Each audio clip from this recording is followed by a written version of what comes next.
একটি বিশেষ মহল ভাবছে যে এই অন্তর্বর্তীকালীন সরকারের প্রধান উপদেষ্টা ডক্টর মোহাম্মদ ইউনূস খুব দুর্বল চিত্তের একজন মানুষ। তিনি রাজনীতি করেননি, কখনো এদেশের সাধারণ মানুষের সাথে তিনি মিশেননি, এবং এদেশের যে ভিলেজ পলিটিক্সটা সেই পলিটিক্স সম্পর্কে তার কোনো ধারণা নেই। আসলে ভাই, এই ডক্টর মোহাম্মদ ইউনূস আসলে একজন ইন্টারন্যাশনাল খেলোয়াড়, যাকে আপনারা বলতে পারেন। এই কথাটার এই মূল উদ্দেশ্যটা আজকে হচ্ছে, সেটা আমি আজকে ব্যাখ্যা করব আপনাদের সামনে।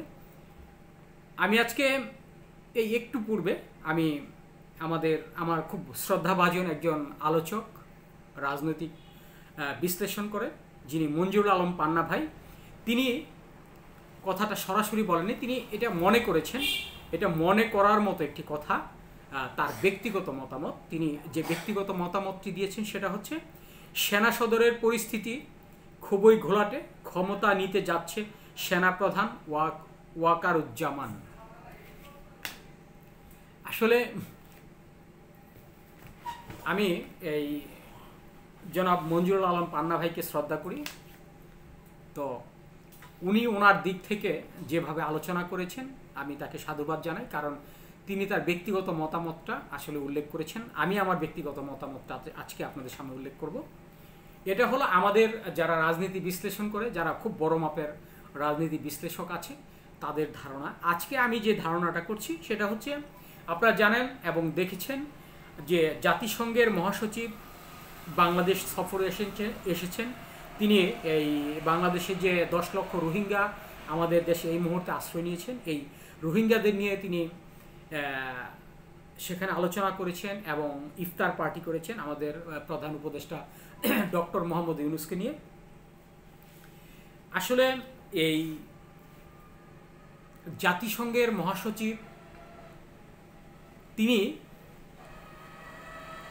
বর্তমানে, অর্থাৎ আজকে যেই ধারণাটা দিয়েছেন, কথা বলেছেন, আলোচনা করেছেন, বিশ্ব মঞ্চে যার স্বীকৃতি পরিচয় খুব বড় মাপের এই জাতিসংঘের মহাসচিব।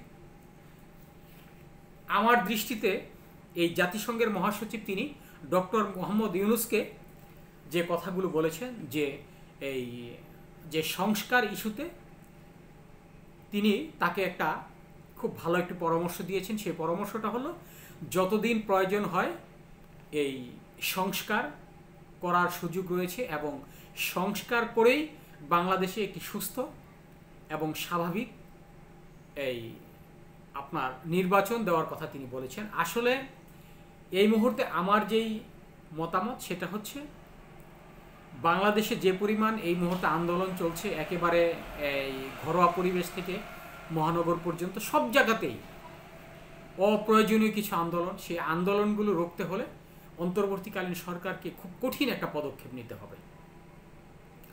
আপনারা দেখেছেন যে গতকাল যে সবচেয়ে আলোচিত যে বিষয়টি সেটা ছিল আসিয়ার মৃত্যু। মাত্র 8 বছরের শিশু মাগুরায় তার খুব আপনজনের কাছ থেকে তিনি ধর্ষণ হয়েছেন। এই ধর্ষণের পর প্রায় 4 থেকে 5 দিন মেডিকেলে থাকার পর এই 8 বছরের শিশুটি গতকাল আপনার শেষ নিঃশ্বাস ত্যাগ করেছেন, এবং বাংলাদেশের সেনাবাহিনীদের সহযোগিতায় তার লাশ গ্রামের বাড়িতে পাঠানো হয়েছে, এবং সেখানে লক্ষ লক্ষ জনতা তার জানাজার নামাজে অংশগ্রহণ করেছেন। শুধু সেনাবাহিনী নয়, আমাদের বাংলাদেশে অন্তর্বর্তীকালীন সরকারের অনেক উপদেষ্টা গিয়েছেন, বাংলাদেশের সাধারণ লোক গিয়েছেন, এবং তারেক রহমানও লন্ডন থেকে তাকে সান্ত্বনা দিয়েছেন। এমনকি আমাদের বর্তমানে যে নাগরিক পার্টির এই যারা কেন্দ্রীয় কমিটির এবং নেতৃবৃন্দ রয়েছেন, সার্জিস আলম, হাসনাত আবদুল্লাহ সহ আরও অনেকেই সেখানে উপস্থিত ছিলেন। এই মুহূর্তে দেশের পরিস্থিতি ঘোলাটে, এটা স্বীকার করা চলে, সেটা আমি স্বীকার করছি।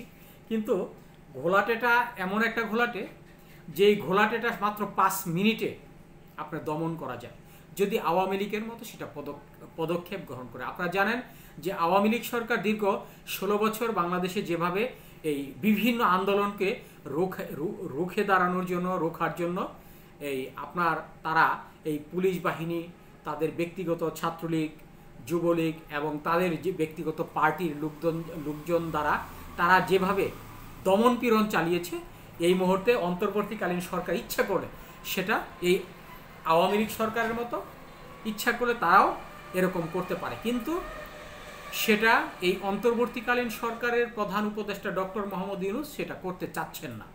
তার একটি যথেষ্ট কারণ রয়েছে, কারণ তিনি কোনো নির্বাচিত সরকার নয়, তিনি একেবারে অল্প কিছু সংখ্যক ছাত্র সমন্বয়করা তাকে ডেকে এনে তাকে বসিয়েছে এই বাংলার মসনদে, যার ফলে তিনি অতিরঞ্জিত কোনো কিছু করবেন না, অতিরঞ্জিত কিছু করার কোনো প্রয়োজন মনে করেন না।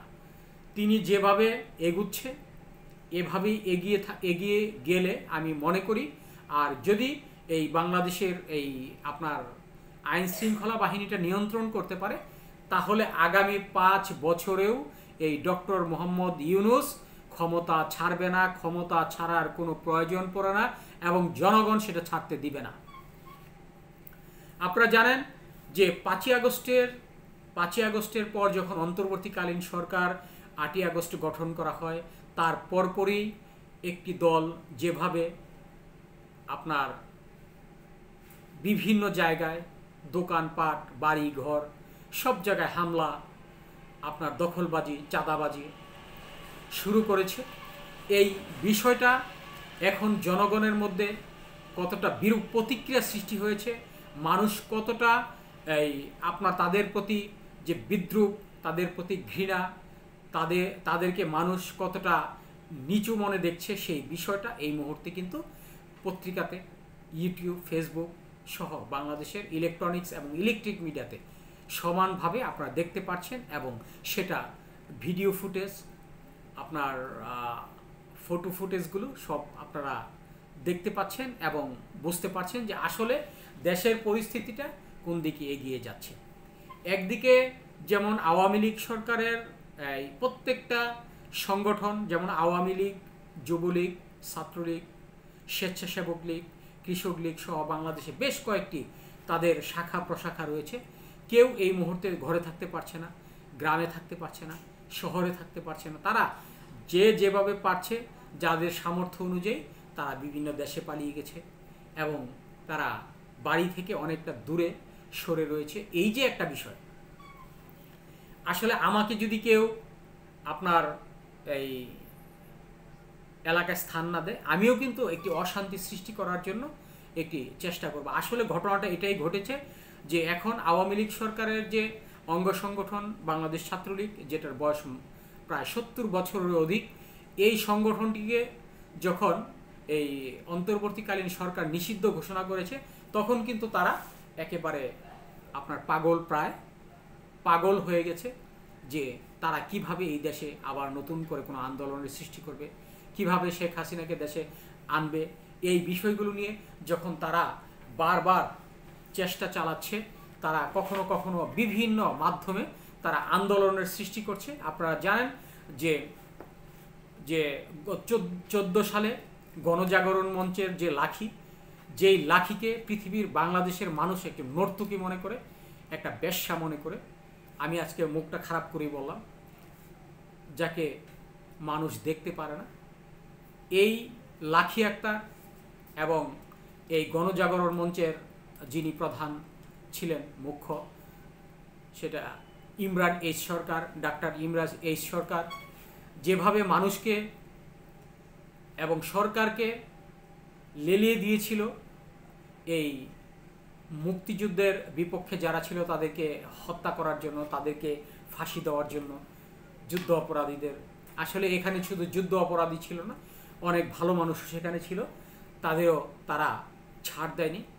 এই মঞ্চটা আবারও এখন শাহবাগে বেশ এই আস্ফলন দেখাচ্ছে। এই আস্ফলনের দ্বারা কি বোঝাতে চাচ্ছে, কেন বোঝাতে চাচ্ছে, কি কারণে তারা আবারও মাঠে নামছে, এই বিষয়গুলো এখন সাধারণ মানুষ বুঝতে পারে। যার কারণে অন্তর্বর্তীকালীন সরকার যদি আপনার ইচ্ছা করে সেটা 5 মিনিটে ভ্যানিশ করে দিতে পারে, যেই কাজগুলো আওয়ামী লীগ সরকার করেছিল।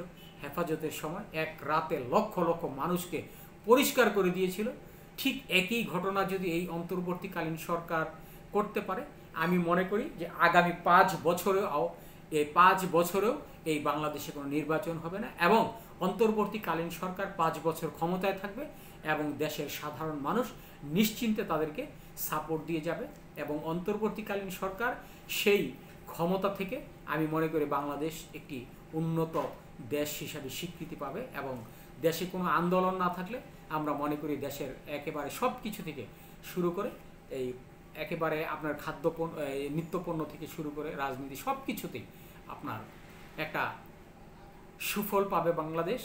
এটাই আমরা প্রত্যাশা করছি। ধন্যবাদ সবাইকে। ভালো থাকবেন, সুস্থ থাকবেন, নিরাপদ থাকবেন।